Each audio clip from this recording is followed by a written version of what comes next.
Welcome back to Logan's Comics, where the cosmos cracks open, gods bleed gold, and the most impossible warriors step out of the shadows to rewrite destiny. Today, we walk into a realm where angels hunt gods, and one of them discovers she was meant to be one. Angela's story doesn't begin with a cradle or a prophecy. It begins with a war.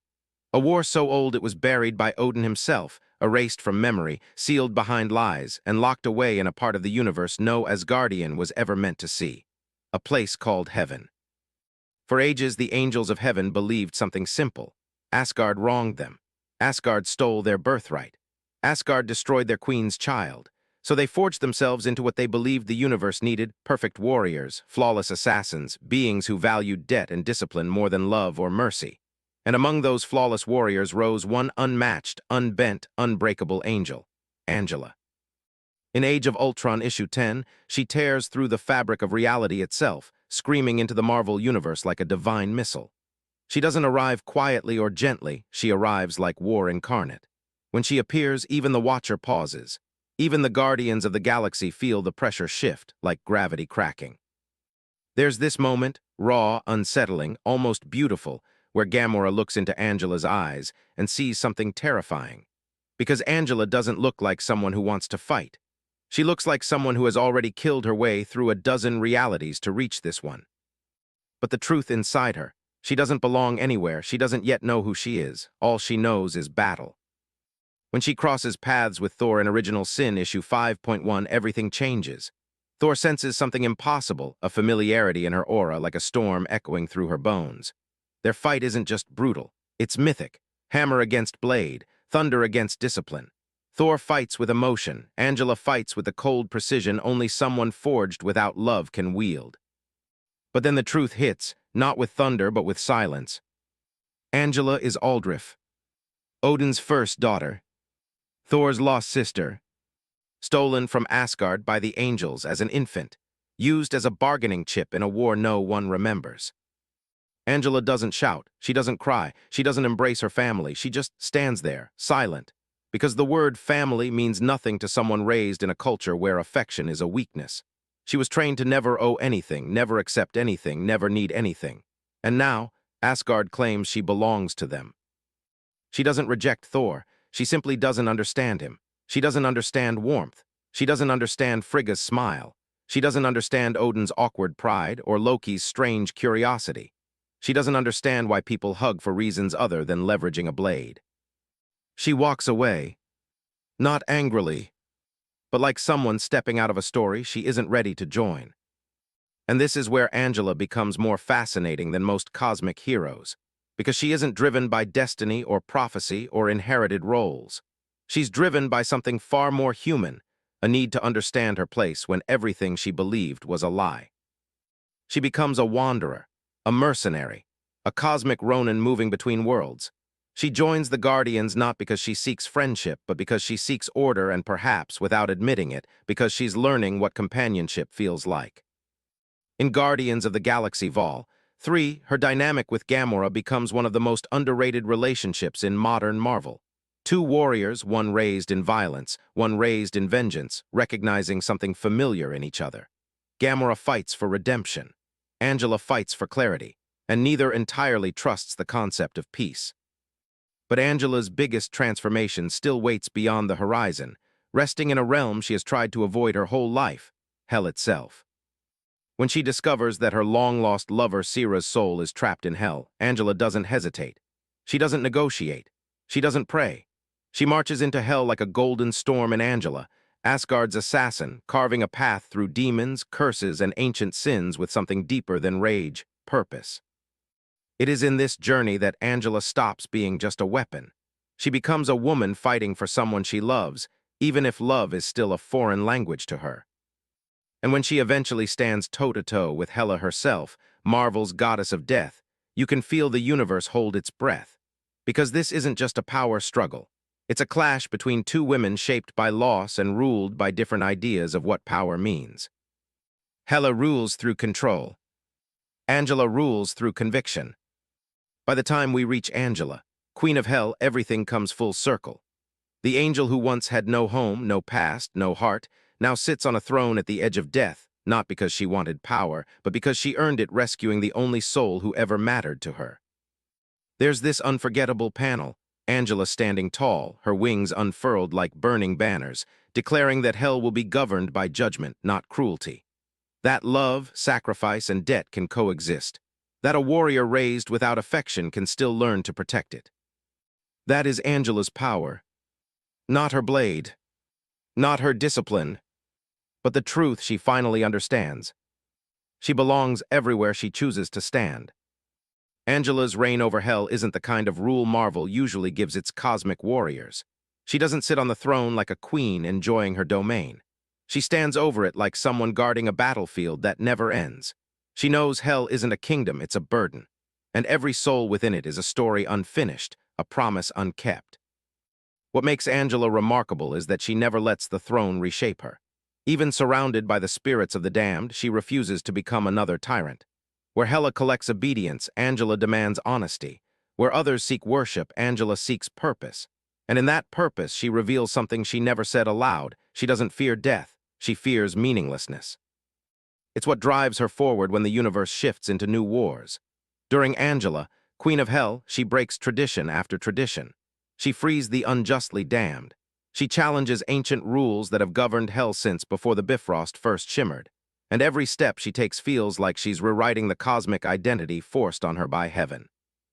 But this isn't a story about a queen staying in her castle. Angela's journey stretches far beyond hell's borders. There's a striking transition in her narrative when she returns to the living worlds, not as an angel lost, not as Asgard's missing daughter, not even as hell's monarch. She returns as Angela, a name she shapes for herself, free of the debts of heaven or the expectations of Asgard. And that's when Marvel does something brilliant. They take her out of the mythic and throw her into the grounded, the streets of New York, the cosmic hum of nowhere, the quiet corners of alien temples. Angela doesn't move through these places like a queen. She moves like a soldier studying the world she's now part of. One of her most fascinating arcs comes in Angela, Asgard's assassin, where she becomes the protector of her adoptive daughter, a creature born from the magic of the 10th realm. Through this child, Marvel lets Angela touch emotions she has never allowed herself to feel: fear of failure, gentleness, protectiveness, warmth. There's a scene where Angela holds the infant close, staring at her with a softness so unfamiliar it almost looks like a different character. But it is. It's the same warrior, just finally allowing herself a moment to be human. That's what makes her so compelling. She evolves without losing her identity. Even as love enters her life through Sera and her daughter, Angela doesn't soften into someone else. She simply sharpens into someone truer. But the universe isn't done testing her. During Guardians of the Galaxy, Angela's time with the team becomes a crucible. Star-Lord tries to break her stoicism with humor. Rocket tries to analyze her weapons. Drax respects her discipline. And Gamora, more than anyone, understands her silence. It's in these small, subtle interactions that Angela finds something she never experienced in heaven: companionship without debt. The Guardians don't expect her to owe them anything. They don't seek her obedience. They just show up, fight beside her, stand with her, not because she's powerful, but because she's part of the team. For someone raised to believe every bond comes with a cost, this is the most dangerous, most transformative thing of all. People who care without demanding anything back. Her character deepens even further when she faces the fractured 10th realm again. This time, she isn't the stolen child or the escaped warrior. She stands as someone who sees the cruelty in their system, the obsession with debts, the erasure of affection, the suppression of individuality. Angela realizes something painful and profound. She wasn't just stolen from Asgard by heaven. She was stolen from herself. And so begins one of her most emotional stretches, confronting the beliefs that shaped her. There's a chilling beauty in the moments where she pushes back against the angelic doctrines that raised her. She doesn't rage. She doesn't break. She simply stops letting them define her. Her resolve is put to its greatest test when she must fight against other angels, warriors she trained with, bled with, shared missions with. They are the closest thing she ever had to a family. And yet, she must stand against them because she finally understands something they never taught her. A life without choice is a cage. Angela refuses to be caged anymore. When she crosses blades with Mistress Athana, one of the highest-ranking angels, there is no hatred in her strikes, only clarity. Angela isn't fighting to punish heaven. She's fighting so that no one else raised in that realm has to live without the right to choose their own path. This marks a turning point across her modern appearances. Angela stops running from her identity, stops rejecting her past, stops trying to belong anywhere, and begins shaping her own existence. This is the Angela who moves through Asgardians of the galaxy, fierce, centered, and guiding a team without ever calling herself a leader. She doesn't bark orders. She doesn't demand respect. Yet everyone follows her because she has become the kind of warrior who stands in the storm without wavering. There's a scene in issue 2 where she walks through the ruins of a cosmic battlefield, the wind howling through broken armor and shattered stone. She pauses, touches a fallen soldier's helm, and whispers a line that defines her better than any title ever could. If you fall with purpose, you rise with truth. It's simple. It's raw. It's Angela. A warrior who was never meant to feel anything becomes someone who feels deeply and fights harder because of it. And as the cosmos keeps shifting, one question keeps hanging in the air surrounding her story. Is she meant to rule, or simply to cut her own path? As Angela moves deeper into the cosmic storms of Marvel's modern era, she becomes something rare, a character who never stops evolving, yet never compromises the fire at her core. Every chapter of her story sharpens her, chisels a new edge, or reveals a new layer beneath the armor she's carried since childhood. And the deeper you dive into her journey, the more you realize that her greatest battles were never against gods, demons, or realms, but against the beliefs that shaped her. Her path takes an unexpected, powerful turn during Asgardians of the galaxy, where her presence shifts from being a warrior fighting alone to being the steady pulse that holds an entire team together. Angela isn't the loudest voice. She isn't a leader by title. But in every mission, every cosmic anomaly, every chase through broken star systems, every confrontation with ancient evils, you'll find her at the center, unshaken. There's a scene in issue 4 that rarely gets talked about. The team crashes into a drifting temple built from the bones of fallen deities. The walls whisper forgotten prayers, the shadows twist like memories. Most heroes tense, gripping weapons, scanning corners. Angela just walks forward. No hesitation, no fear. Her voice is calm, almost serene, and she tells them, fear is a debt owed only by the unprepared. In one sentence, she redefines what it means to be brave. Not the absence of fear, but the refusal to owe it anything. But while her cosmic adventures continue to push her into new mythologies, it's her emotional journey that makes her modern arcs unforgettable. Her relationship with Sera deepens far beyond the rescue mission that defined Angela, Queen of Hel. It becomes a bond rooted not in fairy tale romance, but in the kind of trust forged through shared scars. Angela and Sera aren't lovers who complete each other. They are warriors who stand beside each other, choosing each day to fight forward. There's a moment in Angela, Queen of Hel 6, where Sera challenges Angela's silence, asking why she never speaks of fear or longing or desire. Angela turns away, her wings folding tight, and quietly answers, I was taught truth is debt, feeling is debt. I'm still learning how to owe nothing while still giving something. It's tender, vulnerable, honest in a way Angela rarely allows herself to be. And Sera understands, not perfectly, but enough. It's these pieces, small conversations, fleeting glances, the weight of unspoken emotion, that show how far Angela has come from the angel who once believed affection was a weakness. Her ties to Asgard also continue weaving through her story in surprising ways. Thor, sometimes as Odinson, sometimes as the All-Father's burdened heir, carries a quiet respect for her. Not the kind forged by blood, but the kind earned in battle. Loki, ever unpredictable, treats her with a mixture of fascination and caution. And Odin knows she is the living reminder of his greatest lie. Every time he sees her, he sees a war he once buried. Marvel uses this tension beautifully in Thor and across her later appearances. Angela doesn't hate Odin. She simply refuses to accept the weight of a family that didn't raise her. She respects Asgard, but she isn't bound to it. She is the daughter they lost, the sister returned, but she is not their subject. And that freedom shapes her more than any bloodline ever could. A major turning point comes in War of the Realms. The realms are collapsing into violence. Malekith has reshaped war into a living nightmare. Armies of angels, frost giants, dark elves, and demons spill into Midgard. And in the swirl of chaos, Angela becomes the blade that cuts through the noise. She has no throne here, no personal vendetta, no destiny binding her to the conflict, and yet she fights with a fury that feels almost sacred, not for Asgard, not for heaven, but because there are innocents caught between powers that claim godhood. There's a brutal, beautiful panel in issue 3 of the main series. Angela stands alone on a battlefield buried under smoke and shattered Bifrost shards. She's drenched in the ash of burning realms, and she lifts her blade with a calm determination as she whispers, "If gods fail, then let a warrior stand." That line hits like thunder. And then, not loudly, not ceremoniously, the angels of heaven arrive, not as enemies, not as conquerors, but as warriors following the example set by the sister they once cast out.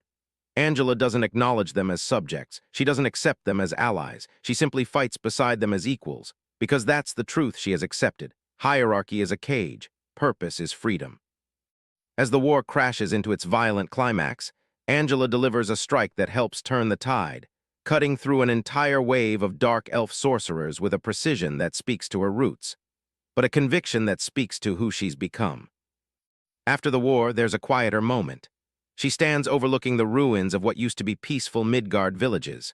Thor approaches, battered and exhausted, and thanks her, not as a sister of blood, but as a sister of war. Angela nods just once.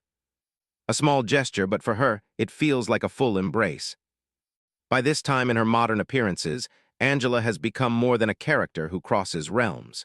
She's a symbol of self-forged identity, a warrior who was raised as a weapon but became something far greater by choosing her own truth. And that truth continues to evolve. Recently, Angela's appearances tease a future filled with sharper mysteries, suggesting the 10th realm may not be as stable as she left it, and Asgard may need her again in ways they haven't yet admitted. She walks with a sense of unfinished prophecy, not one tied to destiny, but one tied to the legacy she's still shaping. Because Angela isn't done, far from it. Her story is still unfolding, and the universe is still watching. As Angela stands at this crossroads of realms and responsibilities, there's a sense in Marvel's storytelling that she has finally grown into the shape of her own legend, one not defined by birth, debt, or divine decree, but carved by every choice she's made against impossible odds. Her journey no longer feels like a path she's walking. It feels like a path she's building with every step. One of the most striking things about Angela's modern portrayal is how she carries her contradictions like armor. She is an angel born from a realm of order, yet she thrives in chaos. She is the daughter of a god, yet she bows to no throne. She is a warrior crafted by rigid doctrine, yet she loves with a depth and ferocity the angels were taught to fear. When you see her in stories like Strikeforce, you realize just how much she has transformed from the silent blade of heaven into something far more profound. She moves through that team, alongside Blade, Spider-Woman, Wiccan, and Monica Rambeau, not as a soldier, not as royalty, but as an anchor. When the supernatural chaos grows too loud, she becomes the calm in the storm. When enemies twist magic into corruption, she becomes the precision that cuts through illusion. When her allies falter under the weight of their own darkness, she becomes the steady force that reminds them of who they are. It is during these missions that her philosophy truly crystallizes. There's a brilliant exchange in Strikeforce issue 2. Jessica Drew asks Angela how she stays so calm, how she pushes through horrors that would crush anyone else. Angela answers with a rare softness, "I do not rise above fear, I carve my place within it." It's a line that defines her entire existence.